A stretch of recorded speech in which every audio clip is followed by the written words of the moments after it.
mindste cykel. Her ser vi altså Wire Mini 2.0. Det er altså en super fed cykel, især hvis du mangler lidt plads derhjemme til en stor cykel, eller hvis du bare godt kan lide at have en cykel, der kan gøres super kompakt. Som I kan se her, så starter jeg bare med at hive leveret ud her, og så går jeg op her, og så hiver den ud her. Bum.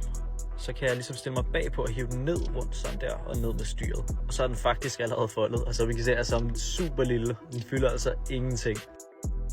Så det er altså Wire Mini. Den er altså super fed. Den koster kun 6.999.